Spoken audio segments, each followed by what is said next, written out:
You're listening to the Marketing for Learning podcast, the only podcast in the world designed to help you increase your capabilities when it comes to marketing in the learning function. We're here to help you make your learners do things they don't want to do. You're welcome. Hi, everybody, and welcome back to the Marketing for Learning podcast. As you guys probably know already, our purpose of this podcast is to make bite-sized podcasts that you can listen to and apply straight away. We want them to be practical and things that you can actually implement in your organizations. So today I want to talk to you about something that's going to make a huge impact if you get it right. And it's about your messaging. Messaging is a huge part of your brand identity, but it's one that people that perhaps don't come from a marketing background often overlook, because branding in your mind is obviously color schemes, fonts, style of imagery. If you're thinking about maths, it will be your pineapples and your dinosaurs. But actually, if you think about maths as an example, think about the tone of voice we use, the kind of words we use that aren't really seen elsewhere. And that is a huge brand differentiator. So today I'm going to talk about a messaging framework. And your messaging framework is made up of 6 parts. You identify your target audience, your tone of voice, your brand promise, your positioning statement, your tagline, and your brand pillars. And then for a bonus point, we also include examples. So first things first, we always start with our target audience. I've said this at least 10 times in the last week. I was going to say 100, but I thought that would be too much of an exaggeration. Everything we do in marketing starts with the audience. What are they going to get from it? Buzzword bingo, there's the what's in it for me again. We always need to understand who we are targeting before we do anything in marketing. So you really need to understand who you're talking to, because employees of my company is really not good enough. If you haven't done already, go back and listen to episodes 9 and 10. Can't remember which order they're in, but there's one about learner personas, which I implore you to actually create for yourself. And there's one about the huge trouble with the word learner, because nobody comes into work and goes, I'm a learner today. They're who they are underneath. And that's what we need to be digging into, who they really are as a person.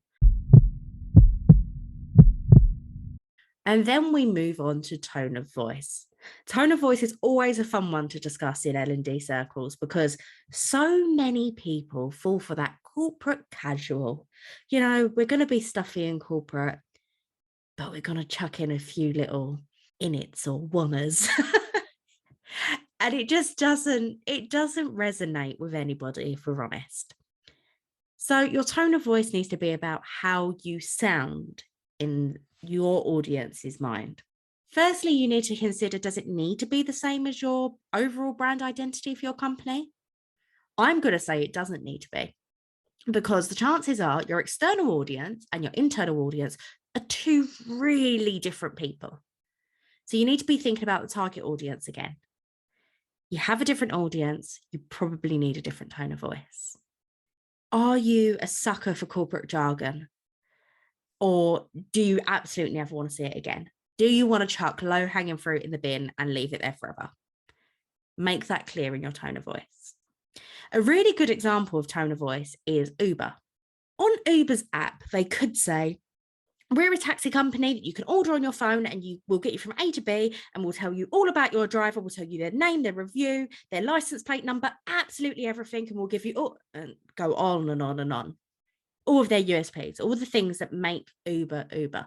But they don't. They simply say, where to, Hannah? It's that simple.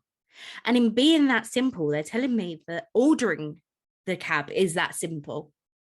And they could do the same on their main website, which is about getting drivers to sign up to be a driver for Uber. They could say, we're going to get you the best clients and we're going to get you the most demands and all of that fluff, but instead they just say, get in the driver's seat and get paid. It's really clear to see how their tone of voice really cements their brand. So you could read all of that without even seeing any of their visuals or their color schemes or their fonts. And you can really get a feel for who they are as a brand. So that leads us nicely on to the next step of your messaging framework, which is your brand promise. And this is what you're working towards as a team, as a company, as any kind of entity. It's the one thing that unifies you all. And it needs to come through in every single interaction. So in a learning example, your brand promise should come through in all of your communications, in any marketing tactic you apply, but also in the actual learning experience. There's absolutely no point in having a brand promise and then completely failing on it when somebody actually takes your learning. So it needs to unify the entire experience. So let's use Nike as an example. And actually, in researching this podcast, I've realized that their own CEO calls it Nike, but that makes me feel really uncomfortable. So I'm going to stick with Nike, but I digress anyway. If I ask you what Nike's tagline is, I think everyone listening here has probably just thought, just do it, because it's so well known. But if I ask you what their brand promise is, would you be able to give me such a quick answer? Probably not. Nike's brand promise is to bring inspiration and innovation to every athlete in the world. And then they caveat this with, if you've got a body, you are an athlete. You'll never see that verbatim on any of their adverts, on their website, but you'll feel it through everything they do. So that's what your brand promise is. It's not something that you'll write to your learners and say, we are going to do this for you, but it's the one thing to remind you why you're doing this. And then we need to consider your positioning statement. So it's a continuation of your brand promise, and it tells you who you serve, what value you're giving, why you're doing what you're doing, and what makes you unique. So it's like an expansion of your brand promise. So for us as learning professionals, especially in today's day and age, they're so important because you have to understand your position in your target audience's mind. Your audience, whether you like it or not, have a huge amount of options of where they learn, who they learn from, and whether they bother. If they decide that they really want to progress in their career and become a leader, they can find YouTube videos on leadership. They can find free ebooks on Google about leadership. They can find off-the-shelf content from other providers. So your positioning statement really needs to cement why you're doing what you're doing and why your people should choose you. But then we go on to the customer-facing part. We look at taglines. It's the Just Do It for Nike. It's the Every Little Helps from Tesco. Think Differently from Apple. It's a thing your audience will remember. And it doesn't have to be as short as all of those. I think that's often something people fall into a trap with when it comes to taglines. I think it needs to be super, super, super, super snappy. And it doesn't. And MasterCard is a brilliant example of that. Their tagline is, there are some things money can't buy. For everything else, there's MasterCard. That absolutely tells me why I should have a MasterCard. It tells me what it does without saying this is a card that lets you pay for stuff. It's a brilliant tagline and it's easy to remember. For everything else, there's MasterCard. Absolutely. Your tagline should be easy to remember, but it doesn't need to necessarily be 3 words, because most taglines that you'll Google will be about 3 words.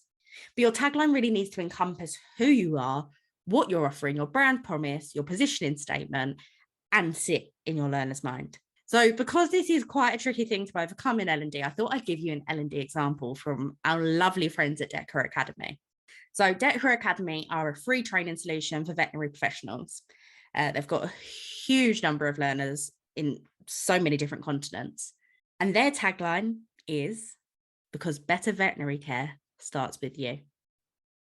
That absolutely encompasses what the target audience want, because they want to deliver better veterinary care. I don't think you'll ever meet a vet that's not absolutely obsessed with animals in some way. But it also puts a complete emphasis on the fact that better veterinary care can only happen if these people continue to update their skills and their knowledge. It really hones in on the USP of Dechra Academy. So hopefully that gives you a really clear example of how you can do this in L&D. And then finally, we move on to our brand pillars. So your brand pillars are 3 to 4 words that encompass who you are. It's your values and your characteristics. So if we look back to our Nike example, their brand pillars aren't creating really good trainers. That's not interesting to anybody. It doesn't encompass their values. It doesn't encompass their characteristics. It just says what they do. And that's not really what a brand pillar is. Their brand pillars are about beating the competition, surpassing your limits, innovation, inspiration, things like that. So in a learning context, your brand pillars might be things like professional or personal growth, anytime, anywhere, surpassing expectations, those kind of things. It's the words that really help people understand why. Why are you as an L&D brand doing what you're doing? And it's really easy to then fall back into the business mandates. And no, that's not why we're doing what we're doing. We want our people to learn. We want them to progress. We want them to do better, more, differently, more productively. And your brand pillar should be encompassing that message. And then we have our bonus section. In our messaging frameworks, it's always a really, really good idea to include some examples to show exactly what you mean. So if you're saying your tone of voice is colloquial and casual, but you absolutely would never want them to use an acronym like BTW for by the way, mention that and show that. Or if you're absolutely fine with them using emojis, for example, I'm seeing that more and more often now, show them an example. It eliminates any misinterpretation and it makes sure that your brand is consistent throughout. And remember, that's what we're aiming for. We want consistency throughout everything we do because that's the only way branding works. People can see it, relate to it, understand it, and start to recognize it. It keeps us front of mind. So we need to make sure that this messaging framework enables us to be consistent with our messaging, which is a really, really important part of branding. So that's a whistle-stop tour of what a messaging framework is. And understand this is the kind of thing that you probably want to do alongside writing it down for yourself. So in the show notes, I'm going to link a template of a messaging framework so that you can work through this yourself. As always, if you have any questions about this or anything else to do with marketing for learning, feel free to grab me on LinkedIn. And if there's any other topics you really want us to cover, please do let us know. We do have a never-ending list, but we're more than happy to add to that list. So I'll see you on the next one, guys.